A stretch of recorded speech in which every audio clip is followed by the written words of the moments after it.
Leeremos del verso 1 al 13, tendrá la lectura y usted podrá seguirla. Efesios 3, del 1 al 13. Dice así la palabra de Dios.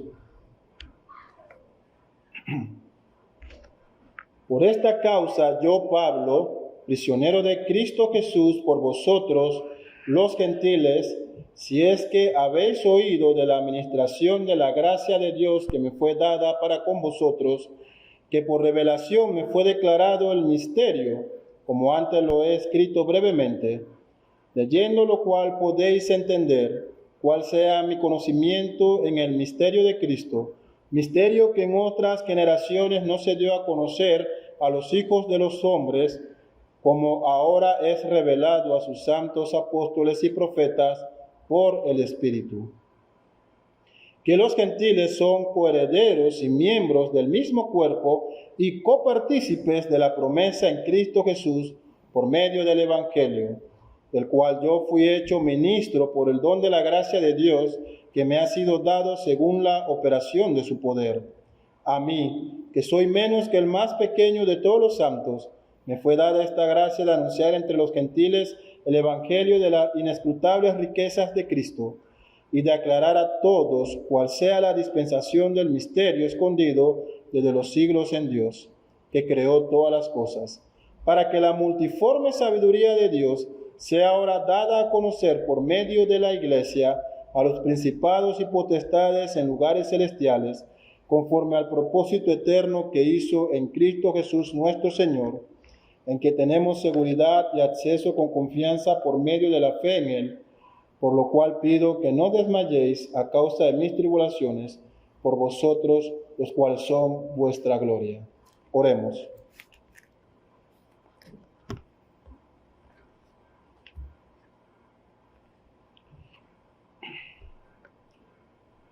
Padre Celestial, en esta tarde nos acercamos ante tu presencia, oh Dios, a través de los méritos de Jesucristo, tu Hijo, nuestro Salvador. Pedimos, Señor, la dirección de tu Santo Espíritu en esta hora, en este momento en que tu iglesia abre tu palabra, oh Dios, para meditar en ella. Señor, que podamos ser transformados con el poder de tu palabra. Que tu Santo Espíritu, Señor, nos dirija a toda verdad. Nos revele, Señor, tu voluntad para nosotros. Y que estas verdades que hoy aprendamos sean una realidad en nuestras vidas. Que las apliquemos en nosotros, Señor, y que también la compartamos con los demás. Padre, edifica tu iglesia en esta hora y permíteme ser un mensajero fiel de tu palabra. Te pedimos estas cosas en Cristo Jesús, tu Hijo. Amén.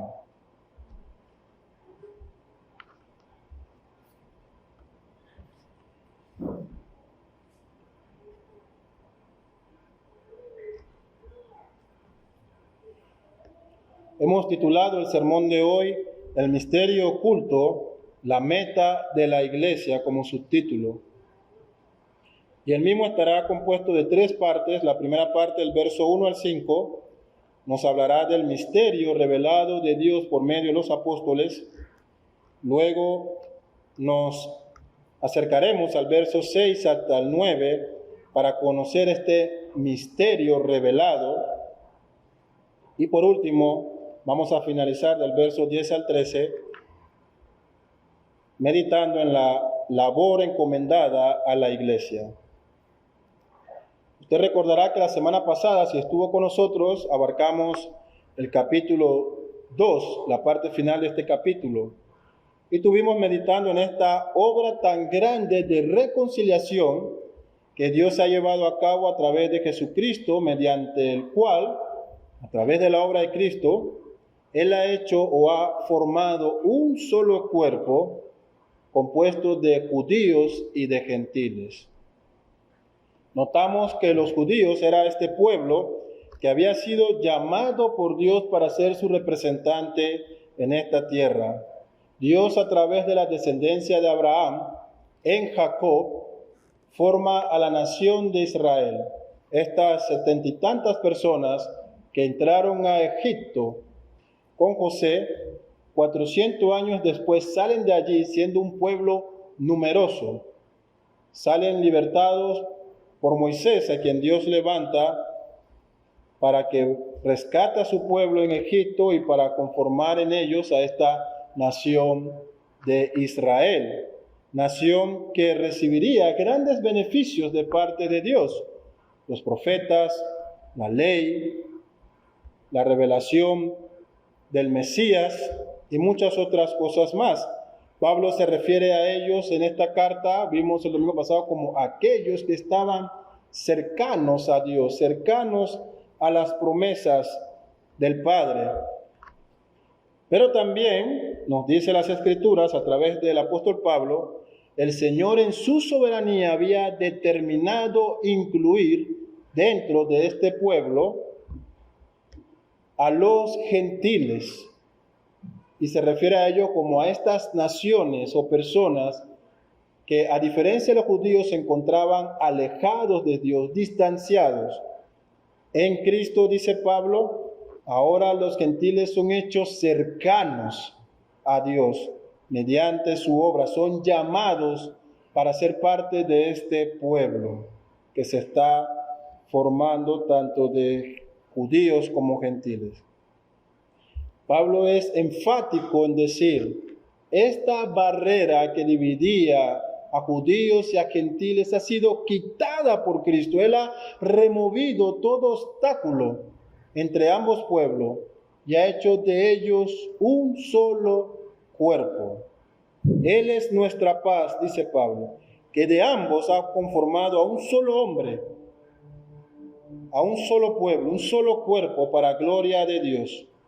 Todo lo que era obstáculo, la ley, las ceremonias, las ordenanzas dadas a Israel, que era imposible de cumplir o llevar a cabo para los gentiles, es quitada mediante el ministerio de Cristo. ¿Por qué? Porque Él las cumplió todas perfectamente. Ya no era necesario ni ceremonias, ni sacrificios, ni festividades, porque en Él todas ellas encontraban su cumplimiento exacto y el antiguo pacto llega o cesa y se da en Jesucristo un nuevo pacto, haciendo de judíos y gentiles un solo cuerpo. Ahora aquí, entrando al capítulo 3, vamos a observar que Pablo amplía el concepto de este misterio revelado. Él ha estado en el capítulo 1 de esta carta diciendo que Dios ha elegido a personas de acuerdo a su voluntad, de diferentes naciones, sin distinción alguna, la ha predestinado para serlos sus hijos, le ha aplicado la gracia salvadora en ellos, le ha dado su Espíritu Santo como garantía de ser hijos de Dios, y ahora están siendo formados en un solo cuerpo a través del ministerio de Cristo. Así que notamos que Pablo empieza el verso 1 diciendo, por esta causa yo, Pablo, prisionero de Cristo Jesús, por vosotros los gentiles, si es que habéis oído de la administración de la gracia de Dios que me fue dada para con vosotros. Así que lo primero que quiero que observemos hoy es las causas del ministerio de Pablo. Pablo inicia esta sección, como ya hemos dicho, recordando todo aquello que ha mencionado en el capítulo 2. Dice, por esta causa que hemos sido elegidos, en base a que hemos sido predestinados, por causa de que hemos sido adoptados para ser hijos de Dios, por causa de que Él ha mostrado grande amor en Cristo, que nos ha llamado hijos suyos, por causa de que estando muertos Él nos ha dado vida y nos ha levantado con el mismo poder con que levantó a Cristo, por causa, dice Pablo, de que Él está siendo nuestra paz y reconciliando a Dios con el hombre, quienes estaban en un estado de enemistad y guerra. Por causa de esto, dice él, soy prisionero de Cristo por vosotros los gentiles. Por causa de esa obra redentora de Cristo en la cual Él está derramando sobre nosotros las incontables riquezas de la gracia de Dios, por esta causa, dice, soy prisionero de Cristo. Esta es la causa del ministerio de Pablo. Pero sobre sus prisiones, ellas podemos entenderlas en algunas etapas. Hechos 24 nos habla de que él estuvo en Cesarea preso por 2 años, para luego ser enviado a Roma por un periodo de encarcelamiento que la mayoría de los historiadores concuerda que fue de 2 años aproximadamente. Hechos 28 tiene más información.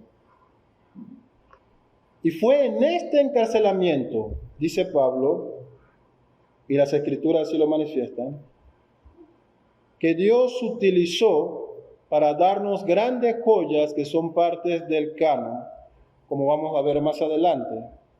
Pero este encarcelamiento, que era visto por los detractores del apóstol como el fin de Pablo, el fracaso de este blasfemo, como los líderes judíos se referían a los cristianos, imagínense a estos líderes ver a Pablo encadenado, siendo llevado a Roma, a ser juzgado por César, en un lugar en donde ellos sabían que él no regresaría. Para estos judíos esto pudo haber sido un gran éxito en cuanto a quitar a Pablo del camino. Pero Pablo se refiere a él no como un preso de los judíos ni como un preso de Roma. Él se refiere a sí mismo como un prisionero de Cristo. John Bunyan, el escritor y pastor inglés del siglo XVII, fue arrestado por predicar el Evangelio. En aquella época, para poder predicar el Evangelio se necesitaba tener una licencia que era expedida por el Estado a través del clero, que era parte del gobierno. Como Bunyan era bautista, él siguió predicando y haciendo su labor pastoral, oponiéndose a serias herejías de aquella época, cosas que lo llevó a ser encarcelado por 12 años. A la vista de los enemigos de Bunyan y de las personas que eran contrarias a la fe cristiana, Bunyan había fracasado. Pero ante los ojos de Dios, ese era el escenario preparado por Dios para que de esas prisiones saliera un libro que después de las Escrituras ha sido el libro más impreso, El Progreso del Peregrino. Un libro que ha impactado grandemente a la iglesia y al creyente, haciéndonos ver las luchas que el cristiano afronta en este peregrinaje a la patria celestial. Solamente Charles Spurgeon decía que había leído más de 100 veces este libro por el gran consuelo que le daba. Lutero también, después de negarse a retratarse de sus escritos ante la Iglesia Católica en el siglo XVI, en esa asamblea que se conoce como la Dieta de Worms, después de haber salido de esa dieta por un salvoconducto que le daba una cierta paz, Lutero fue secuestrado. De manera anónima, sus secuestradores llegaron, interrumpiendo su viaje de regreso a Wittenberg, y fue tomado y llevado en cautiverio por órdenes de Felipe de Sajonia, o Federico el Sabio, como se le conoce. Lo que Lutero no sabía es que su secuestro había sido planificado por el propio emperador Felipe para salvarlo de las manos de Roma, quienes tramaban un plan para asesinarlo. Pero durante ese secuestro, ese encarcelamiento, si pudiéramos decirlo, sin contacto al exterior, sino encerrado, durante esos años, el Señor utilizó esto para producir el Nuevo Testamento en el alemán. Lo que Roma más temía se había hecho realidad. Dios había permitido su palabra en un lenguaje común para todos. De manera que con estas Sagradas Escrituras, accesible y entendible para cualquiera, la Reforma tuvo un gran impacto. Dice Pablo, prisionero de Cristo, no de los judíos, no de Roma. Mis cárceles no son por voluntad de hombre, sino de Cristo. Él trabaja de forma misteriosa para los hombres y mujeres que sirven a Dios Mientras que el mundo considera que una cárcel, un secuestro, un encarcelamiento o una persecución es un sinónimo de fracaso, ellas generalmente son utilizadas para los propósitos de Dios, para sus planes soberanos. Si pudiéramos cada uno de nosotros conocer lo que nos depara más adelante, si Bunyan supiera que tenía 12 años de encarcelamiento por causa de la fe, ¿hubiera seguido predicando con el mismo poder? A Pablo se le advierte, no bajes a Jerusalén porque te esperan cárceles y prisiones. Y él le dice, estoy más que dispuesto a ser colgado y encarcelado por Cristo, estoy dispuesto hasta a morir. El ministerio de Pablo a los gentiles no era un asunto, una decisión personal. Él había sido llamado. El libro de Hechos relata este llamado. Instrumento escogido es este para llevar mi nombre en presencia de los gentiles y de reyes y los hijos de Israel. Pero Dios añade una nota. Y yo le mostraré cuán duro, cuán difícil, cuánto se debe padecer por causa de mi nombre. Así que el padecimiento, las cárceles, también son parte de los propósitos de Dios. Siempre y cuando ellas sean por causa de su nombre y no por nuestro pecado, como advierte Jesucristo en el Sermón del Monte. Así que notamos que el apóstol le recuerda a la iglesia en Éfeso que su llamado hacia ellos, este misterio que Dios le ha encomendado que revele, no es por voluntad propia, sino que a Cristo le ha placido mostrar ahora en este tiempo que judíos y gentiles están unidos en un solo cuerpo. El verso 3 dice que por revelación me fue declarado el misterio, como antes lo he escrito brevemente, leyendo lo cual podéis entender cuál sea mi conocimiento en el misterio de Cristo. Un misterio no revelado a otras generaciones, dice el texto en el verso 5, sino que se ha dado a conocer ahora por los apóstoles. Y será cierto que el Antiguo Testamento no nos mostraba nada acerca de este misterio de la unión en Cristo. Bueno, de manera clara no lo hacía. Sin embargo, sí había un murmullo, un preanuncio, unas profecías que mostraban que dentro del plan soberano de Dios, las naciones de todo el mundo, aparte de Israel, formarían parte de este pueblo que le adoraría. Hemos observado, creo que en todos los sermones, que esto se hace evidente en Génesis 12:3. En ti serán benditas todas las naciones de la tierra, en esta promesa dada a Abraham.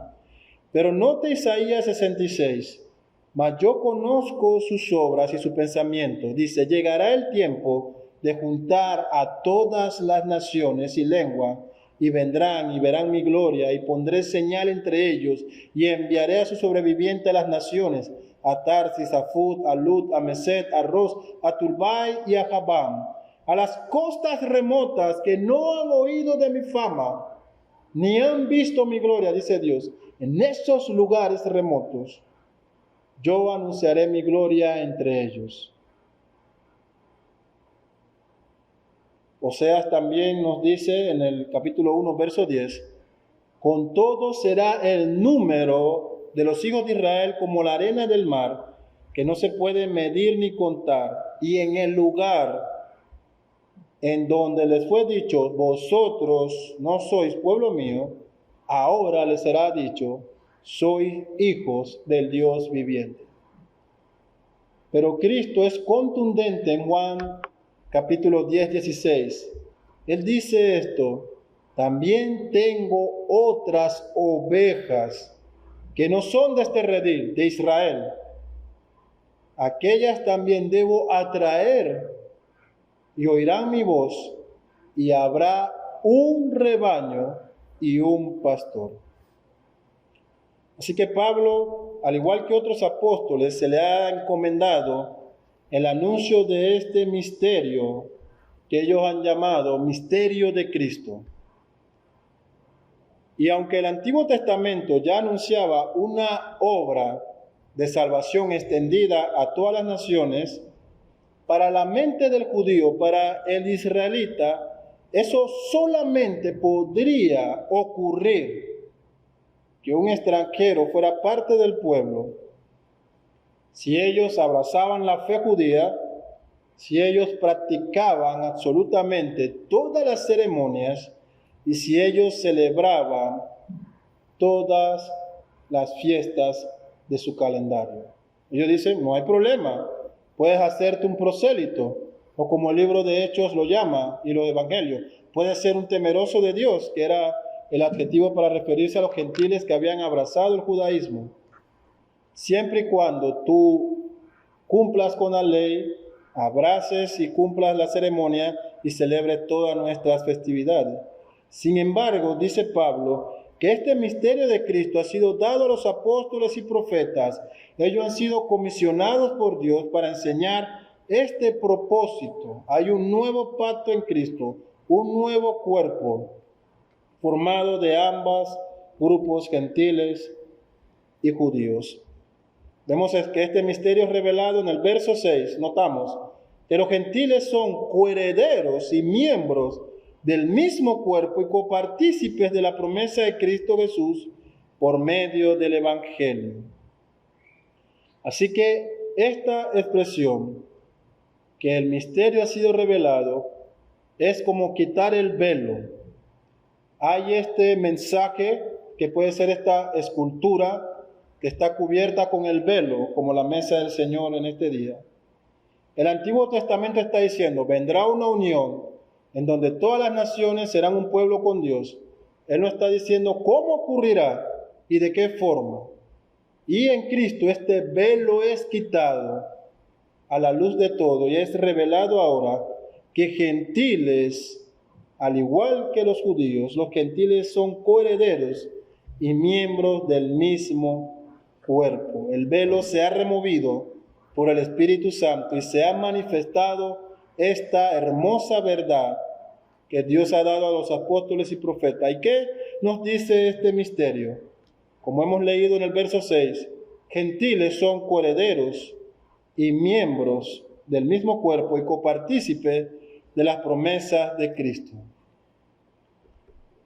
Y este comentario de Hendrickson sobre este pasaje les ayudará a comprender esto. Él dice, Pablo deja nítidamente en claro que el secreto no revelado, que el misterio no revelado, tiene relaciones no meramente como una alianza de judíos y gentiles, o tal vez un acuerdo amigable para vivir juntos en paz, o aún una combinación externa o asociación, sino al contrario, con una completa, permanente fusión y unión espiritual perfectas de elementos antagónicos en un organismo único, una nueva humanidad, un nuevo hombre, un nuevo cuerpo. Note lo que dice Pablo, los gentiles son coherederos. Esta expresión significa participantes en común de todo. Tienen todos los derechos que estaban destinados para tal propósito de ser miembros del pueblo de Dios. Ellos son partícipes en común. Y este énfasis crece con la segunda expresión, copartícipes de la promesa. Es decir, que en derecho de igualdad y sin distinción algunas, ellos han sido llamados igual que los primeros. No es porque fueron de segundo, tienen menos derecho, no. Son compartícipes de todas las promesas que se han dado en Cristo, que son dadas y anunciadas a través del Evangelio. ¿Y cuáles promesas son estas? Que ellos gozarían igual de una salvación tan grande de parte de Dios. Así que, mis hermanos, en la casa de Dios y en su pueblo no hay visitantes ni inquilinos alquilados. Todos los que son parte del pueblo de Dios son hijos de Dios mediante el Evangelio de Cristo. Es una misma familia, como notamos en el capítulo 2 del domingo pasado, todos son coherederos y reciben los mismos beneficios, la misma herencia en partes iguales, herencia que Cristo ha ganado para ellos. Así que la reconciliación que Cristo ha obrado tiene alcance totales, igualitarios, para gentiles y judíos. Y Pablo entiende esto. La magnitud de esto es tan sorprendente que él se pone a sí mismo como ejemplo de esta reconciliación y de lo que Dios ha hecho. Por eso él dice en el verso 7, del cual yo fui hecho ministro por el don de la gracia de Dios que me ha sido dada, según la operación de su poder. A mí, dice Pablo, a mí que soy menos que el más pequeño. En el original es una palabra, a mí que soy el más indigno de todos. Se me ha dado el privilegio de anunciar esto. Así que Pablo reconoce que su llamado es soberano de parte de Dios y no por él. ¿Por qué se siente indigno Pablo? Bueno, si usted recuerda lo que la Biblia nos dice acerca de él era un judío ortodoxo, un fariseo radical. Su misión era hacer grandes cosas por el judaísmo, a tal punto de que él arrastraba, mataba y encarcelaba a todo judío que había abrazado la fe cristiana. Así que en su encuentro con Cristo, él no se encontraba en la iglesia, ni en una campaña evangelística. Él iba camino a Damasco para perseguir a la iglesia. El más indigno, dice. Y si esa era su actitud hacia los judíos que habían abrazado la fe, ¿cuál creen ustedes que sería su actitud hacia los gentiles? Al ser parte de esta secta de los fariseos, ellos eran radicales en cuanto al trato con los gentiles. No entraban en su casa, no comían con ellos y prácticamente los consideraban como perros muertos según su tradición oral. Pablo dice, a mí, el más indigno de todos, que perseguía a la iglesia, que no merezco ni siquiera ser llamado apóstol, se me ha encomendado por gracia, como fruto de esta reconciliación, como obra del ministerio de Cristo, ser enviado a ustedes, gentiles, para mostrar esta unión eterna, este fundamento inquebrantable que tenemos en Cristo Jesús. Así que mis hermanos, al igual cada uno de nosotros puede haber llegado a los pies de Cristo en un contexto diferente o un trasfondo diferente. Tal vez algunos eran ateos o creyentes nominales de los que asisten, de los que no se involucran en las cosas de Dios, solo están allí. Algunos pueden haber regresado de una vida inmoral, de desenfrenos, descarriadas, o de un pasado delictivo. Sea cual sea el trasfondo del que el Señor nos ha llamado a cada uno de nosotros, cada uno gozaba de una igualdad en cuanto al pecado. Éramos reos de muertes, hijos de ira, por igual. El veredicto para nuestras vidas, juicio eterno, castigo de Dios. Pero en Cristo ahora no hay categorías en cuanto a nuestra salvación. Ahora compartimos una igualdad en Cristo, reconciliación, paz, salvación, unión en Él, en este maravilloso cuerpo llamado la Iglesia. Todos aquí compartícipes de las promesas de Cristo, de cada beneficio por igual. Él demanda entonces de nosotros, mis hermanos, reflejar el mismo amor y trato entre nosotros que Él nos ha dado. Y todas estas cosas, todo este misterio revelado, mostrado ahora en Cristo, tiene un propósito. Este cuerpo formado, esta nueva humanidad de la que gozamos en Él, este pueblo unificado como uno solo ante Dios, tiene un propósito en la tierra, un propósito aquí. Lo vemos en los versos 10 al 13, la meta de la iglesia. para que la multiforme sabiduría de Dios sea dada a conocer por medio de la Iglesia a los principados y potestades en los lugares celestiales, conforme al propósito eterno que hizo en Cristo Jesús, nuestro Señor. Así que esta unidad de la que gozamos y esta nueva identidad de ser hijo de Dios, de ser miembros de su pueblo, de la Iglesia, tiene el propósito, un propósito establecido por Dios. Si usted ha observado el capítulo 1, 2 y el 3, Pablo se ha enfocado en mostrar todo lo que Dios ha hecho por nosotros, cómo Él está eligiendo, predestinando, otorgando gracia, amando en Cristo, mostrando misericordia, resucitando, uniendo en Cristo como un solo cuerpo. Y ahora Pablo va a mostrarnos lo que la iglesia debe hacer ahora por Dios, o lo que Dios le ha mandado hacer. Y dice, ella debe ser una anunciadora de la multiforme sabiduría de Dios, para que se dé a conocer, dice Pablo, a todas las huestes, a todo principado, la multiforme sabiduría de Dios a través de la iglesia. De tal manera, mis hermanos, que todo el universo, todo lo creado, debe ver en la iglesia la realidad de este evangelio, de esta unión eterna en Cristo. Las huestes celestiales glorifican a Dios a través de lo que Dios ha hecho por medio de la iglesia. Nota entonces el canto de los ángeles cuando en Lucas 2:14 se registra el nacimiento de Cristo. Ellos dicen, gloria a Dios en las alturas y en la tierra paz, buena voluntad para con los hombres.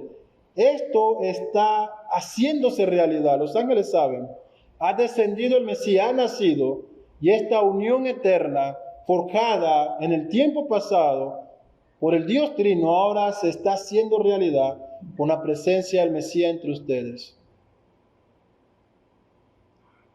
Todo el universo debe ver en la iglesia la realidad del evangelio. Graham Goldsworthy dijo, el significado del universo se encuentra en el evangelio. La iglesia está puesta, mis hermanos, en la tierra con un único propósito: anunciar el evangelio, dar a conocer la multiforme sabiduría de Dios, el propósito de la iglesia. Así que la muestra más grande de amor y misericordia que podemos hacer con nuestros hijos, los que tienen hijos, o con nuestros vecinos, o amigos, o familiares, hermanos, abuelos, es que ellos escuchen el evangelio de Cristo, que ellos conozcan la realidad de los decretos de Dios y las consecuencias para quienes no creen y se arrepienten. Porque este es el mensaje que Dios ha entregado para que la iglesia lo predique y para que las personas sean salvas. Y esto es bien importante, mis hermanos, porque la iglesia no ha sido llamada para salvar a nadie. Y la iglesia no tiene poder de salvar a nadie. Porque el propósito de la iglesia es comunicar, anunciar y predicar el evangelio de Cristo que salva. La iglesia anuncia el evangelio y Dios salva de acuerdo a sus propósitos. El teólogo norteamericano A.W. Pink lo dijo de una forma muy clara: si la iglesia no evangeliza, se fosiliza. Así de sencillo es.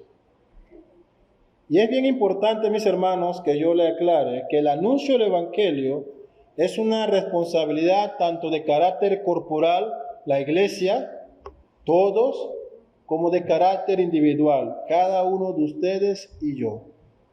Es decir, que cada miembro de esta iglesia Cada miembro de la Iglesia Universal de Cristo en todas partes del mundo, que forma parte de este cuerpo, tiene la responsabilidad de anunciar el Evangelio de Dios. Esta no es una tarea derivada al ministerio de pastores, maestros y otros.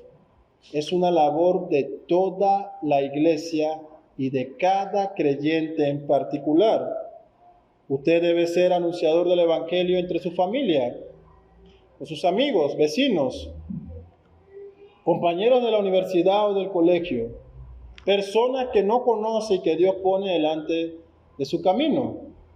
Usted no puede esperar que los pastores vayan a su casa a predicarle a sus padres. Usted debe ser anunciador del Evangelio de Cristo. La iglesia sí tiene la responsabilidad de hacerlo en un aspecto global, predicación, enseñanza, conferencia y otros medios que se utilizan, pero eso no quita la responsabilidad de que cada miembro sea anunciador de la palabra de Dios. Y esto es importante, mis hermanos, porque a Satanás en particular no le preocupa a un creyente que tiene miedo de hablar de su fe. Es irrelevante para él. No hay preocupación para el mundo ni para las huestes malignas. Un creyente que tiene miedo a hablar de lo que Dios ha hecho en su vida. De un creyente que no quiere propagar el mensaje de salvación.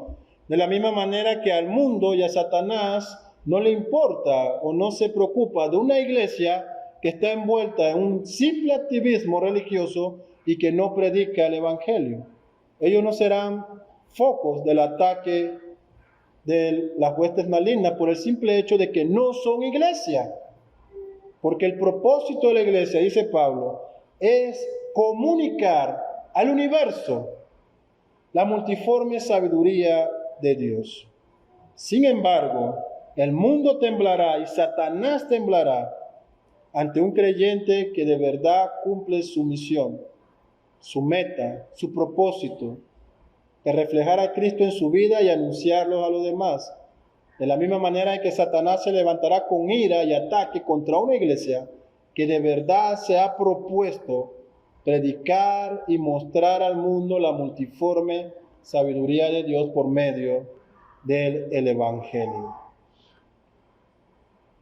Y saben, mis hermanos, tenemos la garantía de que tendremos victoria en esta meta. Es una meta dada cuyo resultado final se conoce, se cumplirá y seremos victoriosos. Nadie ni nada podrá detener nunca el Evangelio. Mientras que Pablo estaba preso en Roma, en una casa alquilada, Hechos 28, usted puede leerlo, el Evangelio corría por toda Asia. Toda Asia. El Evangelio no puede estar preso, nunca estará preso. No hay cárceles que detengan la verdad del Evangelio. No hay cosa creada que pueda destruir el cuerpo de Cristo. No hay hombre alguno que pueda dividir esta unión eterna fundamentada en Jesús. Note el verso 11, conforme al propósito eterno que hizo en Cristo Jesús nuestro Señor, en quien tenemos seguridad, dice Pablo, y acceso con confianza por medio de la fe. Nadie podrá detener esta meta, esta labor y este propósito. Por eso que en Romanos 8:28 en adelante Pablo dice, ni lo creado, ni lo porvenir, ni lo alto, ni lo profundo, ni ninguna cosa, ni espada, ni hambre, ni enfermedad, nada podrá separarnos del amor de Dios. De la misma manera en que nada podrá detener el avance del Evangelio. Así que esta multiforme sabiduría de Dios desplegada en la iglesia es evidencia de su poder. Él ha hecho un solo pueblo reconciliado con Él. A los hombres enemigos suyos, Él los ha hecho ahora hijos. Lo que era imposible ahora es una realidad. Y si esto es una realidad, la victoria de la iglesia, mi hermano, lo es también. Pablo concluye entonces en estos versos animando a la iglesia en Éfeso, diciéndole en el verso 13, por lo cual pido que no desmayéis a causa de mis tribulaciones, por vosotros los cuales son vuestra gloria. Nuevamente, como empezó en el verso 1 de este capítulo, él reafirma, mis cárceles no deben ser motivo de tristeza, mis tribulaciones no deben causar dolor entre ustedes, iglesia de Éfeso, sino que debe llenarlos de gloria, porque Dios le ha salvado con gran salvación y le ha dado ahora un acceso confiable ante Él a través de Cristo, y además los ha hecho parte del pueblo de Dios aquí en la tierra, y le ha dado esta comisión, esta meta, este propósito de llevar el mensaje de su multiforme sabiduría, un mensaje que ni cárcel, ni aflicción, ni hombre, ni persecución podrá apagar nunca.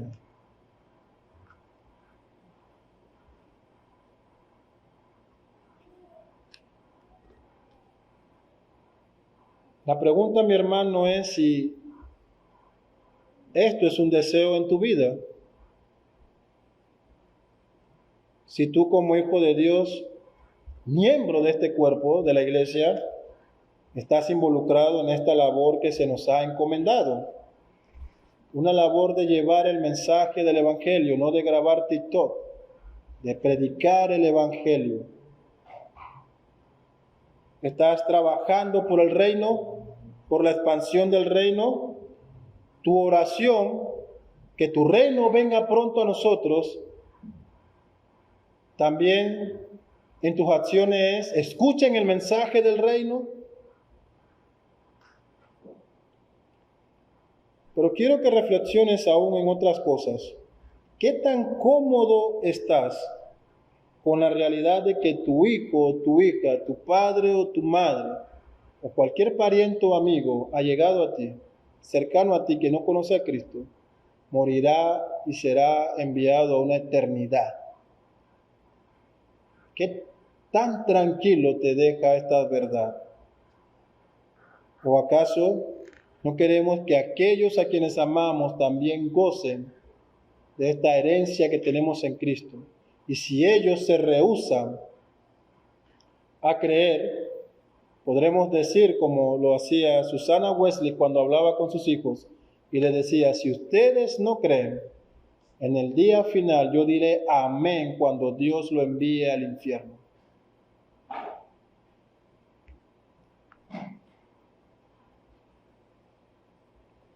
Para concluir, mis hermanos, la labor de la iglesia que hemos notado hoy consiste en ser representantes de Cristo. Esta sociedad necesita el Evangelio, no actividades, no conciertos. No está mal eso. Eso no es el énfasis. Esta sociedad, este mundo solo podrá ser alcanzado única y exclusivamente por medio de la predicación del Evangelio. La iglesia que no está ocupada en la propagación de la palabra de Dios, a través de la predicación, la enseñanza y el estudio de las Escrituras, es una iglesia que no está cumpliendo su propósito, que no está obedeciendo al llamado eterno de Dios. Y anunciar, sea anunciadores, se ha encomendado, dice Pablo, a la iglesia que dé testimonio al universo de la multiforme sabiduría de Dios. Así que le animo en esta hora que cumplan su propósito para el cual han sido salvados y que esta iglesia continúe cumpliendo ese propósito. Oremos.